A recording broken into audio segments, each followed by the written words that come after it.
5 каналдын түз эфиринде учурда программасы күндүзгү чыгарылышты. Бүгүн мен Исмат Ибрагимов алып барам. Саламатсыздарбы? Бүгүнкү берүүдө баш каладагы башаламан курулуштар жана каланын көркүн бузган көрүнүштөр тууралуу кеңири кеп кылабыз. Студиябызда жана видео байланышта конокторубуз болот. Менин жанымда студияда Бишкек мэриясынын жер пайдалануу жана курулуш башкармалыгынын башчысы Азамат Кадыров мырза. Азамат мырза, кош келипсиз. Биздин жарым сааттык эфирибизде ошол каладагы башаламан курулуштарды жок кылуу боюнча өзүңүздүн сиздер жасаган иштер тууралуу кеңири айтып бересиз деген ойдобуз. Эске салсак, Бишкек шаарынын мэриясы шаарды көрктөндүрүү жана мыйзамсыз объектилерден тазалоо иштерин 2017-жылдан бери жүргүзүп келатат. Буга чейин 1800дөн ашык көз алдынча салынган курулуштар, 700дөн ашык соода күркөлөрү түрттүрүлгөн. Бирок бул багытта иштер жүрүп жатканы менен башкала башаламан көрүнүштөрдөн арылып албай келатат. Шаардын чет жактары тургай борбордук көчөлөрүндө да азырда майда барат соода күркөлөрү, тез тамактануу жайлары, чакан ишканалар кадимкидей эле иштеп келет. Каланын көркүн бузган көрнөк жарнактар толугу менен тазалана элек. Шаардыктар бул багытта иштер кечең деп жатканына нааразылыгын билдирүүдө.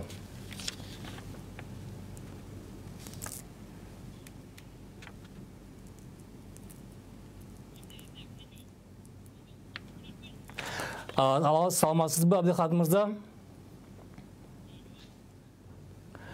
Алло, саламатсызбы? Салам алейкум. Сиз Бишкек шаарынын кайсы жеринен бизге видео байланышка чыгып атасыз? Мен Бишкек шаарынын Первомайск районунан Жаңы вокзал Ош базар тегерегинде видео бузуктам. Сиз жашаган жерде ошол жанагы мыйзамсыз курулуштар дагы деле алына элекпи? Бизге жанагы маалымат бергениңизде ошондой нааразылыктарыңызды айттыңыз эле. Ооба. Кандай, мисалы айта кетсеңиз, эмнелер сизге тоскоол болуп атат? Албетте, биздин шаарыбыздын чакан эле шаарыбызда Бишкекче. Мына өзүң айтып атасың 2017-жылдан бери депчи. Ушундай эмелер жүргүзүлүп келет. Бирок албетте алыскы күнгө чейин ошол нерселердин толук ишке ашпай тургандыгы бизди өкүндүрөт. Ушул чакан шаарды 1 ай 2 айдын ичинде сонун порядка кылып койсо болот. Мисалы, жол жайына чыгып кеткен жанагы тез тамактануучу жайлардын, газет журналдардын саткандардын, даже базарлар жана столдорду коюп соода кылгандары элдердинчи. Анан ушундай нерселерден иш жүзүндө жыйынтык чыгарыш үчүн биз ошол жердин мэрия, акимияттан тиешелүү органдар иштеш керек да. Алардын иштебегендигине биз нааразыбыз. Кээ бир жерлерде мисалы бир комок турат, түзүп барат. Ал ошол комокту айланып өтүшкө туура келет дажечи. Эми бул кыштагы эмес, район центри эмес, бул Бишкек деген кыргыз элинин, кыргыз мамлекетинин күчкүсү да, жүзү да туурабы. Чет мамлекеттен келеби, кандай конок келет бизге, ушул шаарыбызды бир аралап кетип, кандай ойдо калат. Ушундардын баардыгына биздин жогору жактагы жетекчилердин бул жерде өтө акыл эстин да кереги жок да. Жөнөкөй киши деле мындай көрүп байкаса болот. Бул жерде Оксфорд же Америкадан бүтүп келген окумуштуунун же ошол жактагы стажировкадан өтүп келген эмгекчинин да кереги жок да бизге. Буга өтө эң менин кейгеним ушул нерселерди көрүп туруп ушуларды кылбаган биздин ыймансыз жана сабатсыз жетекчилердин күнөөсү деп эсептейбиз да бизче. Чоң рахмат, Абдыкадыр мырза. Сизге ыраазычылык билдиребиз. Биз кайра студияга кайтсак, Азамат мырза мына Бишкек шаарынын тургуну ошол шаардагы жанагы мыйзамсыз курулуштарды тазалоо жана ыңгайсыз абалдан чыгаруу боюнча жумуштар кечеңдеп атат деген нааразылыгын айтты. Чындап эле ошондайбы? Так, эми саламатсыздарбы, урматтуу эле көрүүчүлөр. Мындай кыскача маалымат берип кетсем, биздин башкармалык 2017-жылдан бери бул мыйзамсыз курулуштар менен күрөшүп жатабыз. Бүгүнкү күнү 8000ден ашык объект бузулган. Бул 2020-жылга токтоло кетсек, быйыл деген 1000ден ашык объект бузулдук. Анын ичинен 500ден ашык көркө, анан жанагы көрктү бузуп турган жанагы мындай айтканда рекламалар, жарнактар, капиталдык курулуштар. Жанагы биздин тургун кайрылганга жооп берип кетсем, биз башкарма мэрия тарабынан шаарды инвентаризация аныктоо иштерин жүргүзгөнбүз. 17.000ден ашык объекттин баарын аныктап чыгып шаар ичинен. Анын ичинен 4247 мыйзам бузулуп тапканбыз. Бул иш-чара мэриянын руководствосу менен, башчылыгы мэринин тапшырмасы менен иш-чара алып бардык. Ал жыйынтыгы менен 4247 объект мыйзамсыз деп аныктадык. Мыйзам бузуулар бар деп. Ошол тарапта азыр иш-чара жүрүп жатат. Бул мындайча айтса, бул мыйзам бузуулардын баары былтыр, мурдагы жылы кылынган эмес. Булар деген 10 жыл, 20 жылдан бери келе жаткан мыйзам бузуулар. Тилекке каршы деген 90-жылдары, 2000-жылдары деген көзөмөл жүргүзүлбөптүр бул тарапта. Ушундай бүгүнкү күндө ушундай акыбалга шаар калаасы келген. Андан айта кетчү нерсе, жанагы суроого жооп кетейин да толуктап. Жана күркөлөр боюнча, күркөлөрдү центрдагы чет жакталарын баарын биз бирдей алып жатабыз. Кайсынын келишимдери мэрия менен жок жерлерге. Эгер күркөлөрдү деген келишим менен турат мэрияга ижарага туруп, ижарасын төлөп келет. Кайсынын келишими жок болсо, ижара төлөбөсө мэрияга, ошолорду биз деген жана өзүбүздүн эрежебиз менен бүгүнкү күндө бузуп тазалоо иштерин жүргүзүп жатабыз. Дагы жолу кайталап кеткен нерсемин, быйыл 2020-жылы 1000 так айтсам 48 объект бүгүнкү күндө алынды. 48 объект. 2020 2019-да алдык, 2018-да алдык, 2017-де алынды. Бул жерде мисалы шаардын негизги көчөлөрү, Чуй проспектин алалык же Тынчтык проспектин алалык, ал жерде дагы жолдун четинде эле мурдагы жанагы дарыканалар, сулуулук салондору, ошондой эле жанагы тез тамактануучу жайлар, кичинекей жанагы дүкөндөр дагы деле турат да. Аларды алдырганга силерге кандайдыр бир юридикалык тоскоолдуктар барбы? Эмне үчүн жанагы биздин көрөрман айткандай бат эле ордунан жылдырып койгонго мүмкүнчүлүк болбой жатат? Чүйгө токтоло кетсек, чүйдү деген эмеден баштап 5 мисал келтирсек, былтыр билесиздер, Азиз Эмиловичтин тапшырмасы менен аяка велодорожка салынды. Велодорожка салынганда күн түштүк тарабындагы жайгашкан бүт объектилердин баарын биз бузуу иштери жүргүзгөнбүз. Аяка бүгүнкү күнү велодорожка салынып, жанагы сквер салынды. Баарыбыз жакшы билебиз. Сиз айтып кеткендей, жанагы северный сторонасы деп коебуз, чыгыш северный сторонасында аякта турат, бирок входной группа, жана магазинге биринчи этаждын баарын өз учурунда перепрофилирование деп коет, ошону өзгө документтештирип, жана кафе, столовый, парикмахерский кылып, ошого кирүүлөрдү айтып жатасыз, туурабы? Мен түшүнүгүм боюнча. Ошолорду айтып. Алардын жана входной группа деген өзүнүн уруксат кагаздары бар. Көбүнүкү жоктору боюнча жана мен айтылып кеткен жанагы инвентаризация иштерине аныкталган. Жана 4247 мыйзам бузууларын колдоп атпайбы? Ошол тарап боюнча иш-чара жүрүп жатат. Кайсынын уруксат кагаздары жоктордун баарын бекитилген тартипке ылайык, мыйзамга ылайык чара колдонобуз. Эми ушул жана кээ бирлерин жана уруксат кагазы бар деп атпайсызбы? Бирок ошол жанагы үйлөрдүн тушунан эле чыгарып алып туруп дүкөндөрдү салып алгандар бул шаардын көркүнүн бузуп атпайбы? Алдыда ушундай көрүнүштөр кала береби же бир мыйзамдык негизинде ошонун баары тазаланып тартипке келтирилеби? Эми ал боюнча мындай уруксат кагаз алгандар боюнча бир единый формага, бир единый эмеге келтиргиле деп иш-чара жүргүзөбүз, чтобы шаардын көркү бир мындайча айтканда биздин борбордубуз оңдошуп түзөшөкпүз. Жанагы уруксат кагаз жокторго, конечно, чара көргөзөбүз.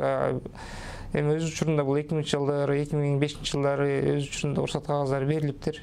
Ал жанагы мындайча айтканда входной группага, ал жанагы биринчи этаждын бизнеске ылайыктап помещениясын даярдашкан, ошого кирүү жанагы эмелердин туура өз учурунда тилекке каршы ушундай иш-чаралар болуптур. Мындайча айтканда көрктөр бузулуптур. Жанагы мындайча айтканда үйлөрдүн биринчи этаждарын баары жана нежилой болуп кеткен да, коммерциялык объектилер болуп кеткен. Эми ошолорду сиздер чыгарасыздарбы? Ушундай пландарыңар барбы? Пландар боюнча эгерде жанагы велодорожка салынса, жол салынса, тротуар салынса, алардын баарын биз алып салуу иштери жүрүп жатабыз. Мисалы келтирсем, жанагы Советский көчөсүнүн Абдурахманов көчөсү бүгүнкү күнү а жерге жана велодорожка салынды. Аяк сиз айтып кеткен, чыгып кеткен жана тепкичтердин баарын, кирешти, входной группалардын баарын алдык. Мисалы келтирсем, жана Билийский көчөсү, проспект Мира. Аякта дагы велодорожка салынды. Бүт тийген жана сиз айткан чыгып кеткен нерсенин баарын алып, бул тарапта иш-чара жүрүп жатат. Жана көрдүгүдө Билинскийде бүт эменин баары алынды. Жана сиз айткан нерсенин баары түз болуп турат. Советский келтирсек, жана түштүк жагы Советский көчөдөн, Абдрахманов көчөсүнөн, Советскийден Чүй көчөсүнөн баштап, Акынбай көчөсүнө чейин ал иш-чара жүрүп жатат. Бишкектин дагы бир негизги көчөсү, Бөкөнбай көчөсүнөн түз түшкөндө жана жолдун бурчтарында унаа кайрыла турган жерлерде ар кандай жанагы трейд, жанагы майда оюн, жанагы майда оюн зоок эмелер ачылган, бурчтарында, имараттын бурчтарында турат. Аларга уруксат берилгенби? Жолдун бурчунда эле кайрылган деле кадимкидей иштеп атышат. Алар менин билишим боюнча жанагы өзүнүн жеке менчик здание имараттын ичинде жайгашкан. Жана бурчтагыларды айтасыз. Көчөдүн бурчунда. Көчөнүн бурчунда Баканбай көчөсүндө дедиңиз. Жанагы мекеменин жана имарат ичинде турган жанагы эмелерди, оюн зоокторду айтып жатасызбы сиз? Ошолор болсо өзүнүн жеке менчик жеринде турат, а жанагы мындайча айтканда платежный терминалга окшогон нерселерди айтып да. Алар болсо да, алар деген жанагы кээ бирөөнүн уруксаттары бар. Алар деген жана жер жабдыктар башкаруулугу менен ижарага алган, жана платежный терминал деп алган. Ошонун ижара төлөп жаткан ишет. Алар деген платежный терминал деп кеткен да. Сөзүңүз бөлдүм. Бул жерде мисалы сиздер тазалап кетип атасыздар, бирок толугу менен жыйынтык чыкпай келатат да. Мисалы мен түздөн түз барып эле бир жерге өз каалоом менен бир кичинекей дүкөнчөнү коюп алсам, канча айыпка жыгылам? Айып канча? Сиз эгерде шаардын жерине өз билдик менен бир күркө коюп алсаңыз, биз тез тартипте жерине чыгып, аны деген демонтаж иштерин жүргүзөбүз. Андан сырткары бул деген кайра кайталанса, иш кодексинде бар, захват деген эме бар, имущество. Бул жер деген шаардын мүлкү, ошого карата биз роуду кызабыз, роуду тараптан уже иш козголуу иштери жүргүзүлөт. Ошондо физикалык жак менен юридикалык жактын эмеси айып пулу канча болуп калат? Эгерде айып пул салынса, бүгүнкү күнү мыйзамсыз курулушка деп кеткен. Мыйзамсыз курулушка деген бул айып пул деген 1000 сом физлицого, мындай физикалык жакка, юридикалык жакка 5000 сом. Анан мындан тышкары, мисалы биз күндө эле аялдамадан өткөндө ар кандай жана көзгө жаман көрүнгөн жарнактарды, кагаздарды чаптаган учурлардагы көрөбүз, күндө көп болобуз. Ошолорго кандай жаза колдонулат? Кантип текшересиңер? Алар боюнча жана рекламалар боюнча биз башкармалык тараптан постоянно рейд иштери жүрүп жатат. Шаардын борборунда гана эмес, шаардын четтерине да, базардын тегерегинде дайыма чыгып рейд иштери 17 жылдан бери жүргүзүп, жанагы туура эмес силинген көрнөктөрдү тазалоо иштерин жүргүзөбүз. Тазалап, алып, туура тазалап калган иштериңерди жакшы жасап атасыңар. Бирок ал нерсе жокко чыкпай атпайбы? Эми мындайча айтканда, тилекке каршы биздин жарандардан да суранып кетет элем. Ушул эме менен колдонуп дегендей, биздин жарандар бир да уруксат кагаз жок, бир да көркө жарнак илбесеңиздер, тилекке каршы уруксат кагазды албай эле ушундай коюу иштери, илүү иштери жүрүп жатат. Биз башкармалык тараптан жана айтып кеттим, 17 жылдан бери 10 миңден ашык объект алдык. Ал жарымы бүркөлөр, гараждар, жанагы жарнактар. Ошондой эле бул деген иш жанагы биздин жарандар ан сезими менен билип мыйзамдуу ишке барбаса, бул деген постоянно иш жүрүп жатат. Тилекке каршы мыйзам бузуулар аныкталды. Биз дагы өзүбүз жанагы профилактик иштер жүргүзүп атабыз, элдерге кайрылуу жасап атабыз. Баары мыйзам чегинде болсун деп. Азамат мырза, азыр бизде видео байланышта жарандык активист Максат Чакиев бар экен. Эгер мүмкүн болсо кошуп койсоңуздар. Максат мырза, саламатсызбы? Саламатчылык. Максат мырза, биз азыр мына Бишкек шаарынын курулуш башкармалыгынын башчысы Азамат Кадыров менен жарым сааттык маегибизде ушул Бишкектеги башаламан көрүнүштөр тууралуу кеп кылып жатабыз. Сиз башка көп чет мамлекеттерге чыгып көрүп келгенсиз. Ошол биздеги көрүнүштү, биздеги жанагы көзгө жаман көрүнгөн адаттарды, жаман жанагы көрүнүштөрдү канткенде мындай тез аранын ичинде жоюп, шаарды мындай тартипке келтирсек болот. Чоң рахмат. Биринчи мен айтып кетким келет, биздин борбор калаабыз, Бишкек борбор калаабыз тилекке каршы борбор калаанын концепциясына образына толук жооп бербейт. Азыркы учурда биз чоң эле айыл деп койсок болот. Неге дегенде, мындай айтканда бул шаарына кече жакында эле бир белгилүү блогер айтып кетпедиби, базар экен депчи. Ачыгын айтыш керек, бул биздин шаардык борбор калаасы базар кылып алдык. Мына жакынкы эле биздин Казакстан, Өзбекстандын борбор калаасы менен салыштыргылачы, Асма менен жерде. Асма менен эмес, адан деле балким чоң айырма да. Анан эми кандай тез арада буларды тартипке келтире алабыз? Тилекке каршы тез арада келтире албайбыз. Мындай айтканда, биз бул тартипке келтирүүчү точкадан өтүп кеттик да. Азыр эгер биз тартипке келтиребиз десек, анда бир 20-30% мындай айтканда капиталдык курулуштарды баарын тең сүрүп жок кылышыбыз керек. Ал курулуштар бул жаңы мына куруп аткан ошол эле элиткалардан баштап, мына майда чүйдө магазин, базарчиктер, анын баарын тең ээлери биздин парламентте отурат, жогору жакта отурат дегендечи, булар эч качан аларды жок кылдыра албайт. Ошол эле Азым мырза отуруп атпайбы? Ошол архитектура жакта иштеген, алар тилекке каршы эчтеке кыла алышпайт. Азыркы учурда мен ойлойм, биздин бир Бишкек шаарыбыз кайра өзүнүн калыбына келүүчү чыртадан, сызыктан өтүп кетти. Биз келтиребиз десек дагы буга ондогон жылдар керек, жана 10 миллиарддаган долларлар керек да. Мисалы ошол эле Москва өзүнүн жанагы бизнес, жанагы Москва Сити деген борборун куруш үчүн кандай деген мындай айтканда ресурстук, финансылык, убакыттык жертваларга барышты. Эми ал деген Россия, акча деген көп, финансы көп. Биз ошого бара алабызбы? Тилекке каршы мен оны бара албайбыз. Каалайбызбы, каалабайбызбы? Биз бул айылыбызда, Бишкектен айылыбызда бүгүн жашашыбыз керек. Жанагы тротуарларыбыз талкаланган, жана велодорожкаларыбыз бир пайда болуп, бир жок болуп кеткен, остановка, жанагы пешеходный разметкадан алардын баарын тең бүгүнкү учурда өтө төмөнкү деңгээлде жасалгандыгы, биз тилекке каршы ошо менен орусча айтканда должны свыкнуться, ошо менен жашашыбыз керек. Бул жерден мен бир гана жолду көрүп жатам. Бул Бишкек шаарды калтырыш керек ушул боюнча. Бишкек шаарды калтырыш керек да, башка борбор шаарды балким куруш керек. Же болбосо, ушул Бишкек шаардын тегерегинде эле бир локацияны тандап туруп, жок дегенде биздин жана ошо Москва Ситиге окшоп туруп бир какой-то бир жаңы бизнес центр дейбизби, административный центр дейбизби, ошону курушубуз керек дагы. А бул Бишкек шаары өзүнчө бир килтейген чоң бир микрорайон сыяктуу калып калыш керек. Мен ойлойм, азыркы кайра жасаш мүмкүн эмес. Максат мырза, азыркы шаарды оңдоп түзөөдөн жаңы шаар курган арзан түшөт деп атасызбы? Ооба, арзан түзөт.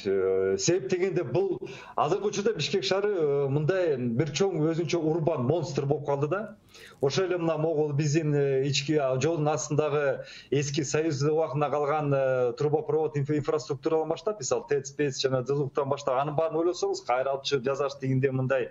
Ошол эле мына куруп калган биринин артынан хаотично куруп калган жанагы ошол эле тоодон келаткан шамалдарды тосуп калган элиткаларды тең баарын кантип перестроить этесиңер? Бул деген абдан чоң финансый ресурс керек. Анан көрөкчү ошол кеткен акчага жаңы шаар куруш бир топ арзан турат. Жана концептуалдык түрдө мына ошол архитектор мына жигит отурат. Ал деле ошо менин сөзүм макул болот деп ойлойм да. Концептуалдуу жаңы бир административный же бизнес центр курса, например, мисалы ошол эле Бишкек менен Манас аэропортунун ортосунда дейбизби, же чыгыш батышында тараптарында дейбизби, мен же болбосо Кыргызстан, мен баягы башында көтөргөн жердин Манас катары Кыргызстандын ортосунда жаңы борбор шаарсы, мен ойлойм бул абдан азыркы учурда туура болот.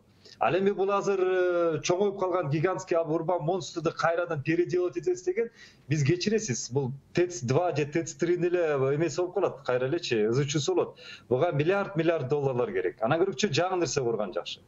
Эми бул жерде шаар жетекчилиги менен кошо биз жарандардын деле ошол жерде жоопкерчилигибиз бар да, балким адамдар ошол нерсеге түшүнүү менен мамиле кылса бул жагдайдан чыгып кететирбиз. Же сиздин пикириңиз кандай? Чыгып кете турган бир эле жолу бар. Бул политическая воля керек. Политическая воля. Мисалы ошол эле жакынкы биздин мамлекетибиз казак бордошторун эле пример кылсак, Астананы мисалычы, алар кандай кылган? Айда политическая воля болгон. Ушуну борбор шаар кылабыз, бүттү.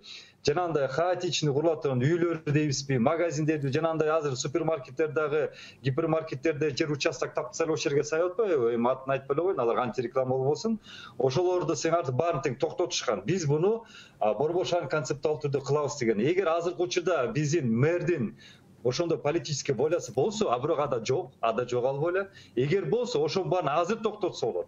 Мына кече жакында эле көрүп атабыз, алыс кетпей эле коелук. Мына Facebook тармактар, соц тармактар чыкты. Ататүрктүн пары тегерегинде уже бир котлован куруп курулуштаптыр. Эгер волясы болсо ошону эле токтотсунчу, мен башканы айтпай эле коеюн. Ошол эле котлован токтотсун, бирок токтото албайт тилекке каршы. Мен ойлойм, биздин айылыбыз, Бишкек деген айылыбыз, мындан дагы адан дагы айыл болуп кете берет. Азыркы учурда борбор кала деген концепциядан биз кетип калдык. Тилекке каршы Бишкек шаар бүгүнкү күндө жооп бербейт. Чоң рахмат Максат мырза. Бизге байланышка чыкканыңызга ыраазычылык билдиребиз. Калдыда жарандык активист Максат Чакиев бир катар сындарды айтты. Бул боюнча шаарды көрктөндүрүү жанагы жакшы абалга келтирүү боюнча мэриянын эрки жетпейт, саясий эрки депчи. Эми уруксат берсеңиз жооп берип коеюн. Жана Ататүрккө токтолуп кетти. Ататүрккө туура өткөн жумада котлован казылып, куруу иштери жүрүп башталган. Ал бүгүнкү күнү ал ишин бар токтоду. Биз башкармалык тараптан экспертиза менен экология менен биргеликте чыгып, тиешелүү иштерди жүргүзүп, бүгүнкү күнү ал курулушу токтоп турат. Эч кандай уруксат кагазы берилген эмес. Ал жана Ататүрккө айтылып кетсем. Жанагы шаарды көрктөндүрүү, оңдоо иштери боюнча Азиз Эмилбекович мэр башчысы болуп келгенден бери баштап көрүп жатасыздар. Южный зонага канча деген парктар салынып атат. Мындай биздин тарыхыбызда болгон эмес. Кыргызстан эрк алгандан бери велодорожкалар салынып атат. Бул деген мен ойлойм, бул биринчи кадам шаарды оңдоо түздөө иштери боюнча. Эми тилекке каршы жанагы бул 20 жылдан бери чогулган проблема. Бул көчө бүгүн мурдадан чогулган эмес. Ал тараптан дагы иштер жүрүп жатат. Жана мыйзамсыз берилип кеткен жерлер боюнча көп андай фактылар бар. Ал жана парковый зонага берилгендер, алардын баары кайра муниципалдык мүлккө артка тартылып жатат. Жанагы парк Фучкада берилген, менчикке берилип кеткен жер бар болчу, аны артка тартты. Айдинай паркы деп Шорович парк ачтык, баарыбыз жакшы билебиз. Аякта тоже менчик жерлерге берилип кеткен, ижарага берилген жерлер болчу, анын баарын кайра артка муниципалдык мүлккө алып келип иштер жүрүп жатат. Бул деген туура бир күндө, бир жумада бүтчү иштер эмес. Бул деген комплексный подход керек. Биз башкарма мэрия тараптан, мэриянын руководствосу тараптан бул иштер жүрүп жатат. Жанагы боюнча столицанын котору боюнча уже эми бул биздин жарандын өзүнүн жеке ою. Бул жерде туура сиздер жасап атасыздар, ал жумуштарды көрүп атабыз, эл деле көрүп атат. Бул жерде көпчүлүк жарандар жанагы Европанын кээ бирлери өзүбүзгө жакын эле кошуна мамлекеттер сыяктуу эле өтө чоң болбосо дагы жанагы жакшы заманбап шаарларды курсак, ошондой жерде жарандар жашаса деген тилектерин билдирип атпайбы? Ошондой Бишкекти заман талабына жооп берген мега шаар кылуу боюнча кандай долбоорлоруңар бар? Бишкекти кандай мега шаар кылуу боюнча долбоорду деген Бишкек шаарынын башкы архитектурасы бар. Бул шаардын жана политикасын, архитектурдун политикасын жүргүзөт. Ал боюнча деген жана бизде генералдык план бар. Жана план детальный планировка деген бар. Ошол баары бекитилген, ошол тарапта иш-чаралар жүргүзүлүп жатат. Бул деген бизде 2006 жылы генеральный план бекитилген. Бирок тилекке каршы аны ишке ашпай жатат. Кээ тараптары. Бирок ошол боюнча Бишкек шаар тарабынан астыга жүрүп жатат. Иш апарыш. Жана генеральный план боюнча развитие деп коет. Бишкек шаарынын өнүктүрүү 2006-2025 жылга генералдык план бекитилген. Ошол боюнча иш-чаралар жүрүп жатат. Ошол план боюнча азыр акыркы 5-8 жылдын ичинде өтө көп жаңы имараттар түшүп атат, жаңы үйлөр салынып атат. Кээ бир жарандар тарабынан ушул шаардын жана курулуштун архитектурасына жооп бербей турган стандарттар түшүп атат. Ошондой эле жанагы шаардын структурасына жооп бербей, ким каалаган жерин сатып алса, каалагандай объектилерди салып атат деген дагы сындар бар да. Эми курулуп жаткан объектилердин баарын деген башкы архитектура тарабынан макулдашылган долбоордун негизинде салынып жатат. Эми ал ошо долбоор макулдашылганда жана бекитилген генеральный планга ылайык, мен ойлойм, Бишкек архитектура ошого сын жазап бекитип жатышат. Баары талап кылат жасалат. Бул курулуштардын баарын жана Бишкек глав архитектура деген бар, башкы архитектура. Ошолор политикасын жүргүзөт шаардын. Азамат мырза, чоң рахмат. Урматтуу теле көрүүчүлөр, сиздер 5-каналдын түз эфиринде Учурда программасын көрдүңүздөр. Бүгүнкү талкуудагы темабыз баш калаадагы башаламан курулуштар жана каланын көркүн бузган көрүнүштөр тууралуу кеңиргеп кылдык. Бизде студияда конокто Бишкек шаарынын жер пайдалануу жана курулуш башкармалыгынын башчысы Азамат Кадыров болду. Ошондой эле видео байланышта жарандык активист Максат Чакиев мырза болду. Берүүнү мен Исмат Ибрагимов алып бардым. Кемки чыгарылыштардан көрүшкөнчө саламатта туруңуз.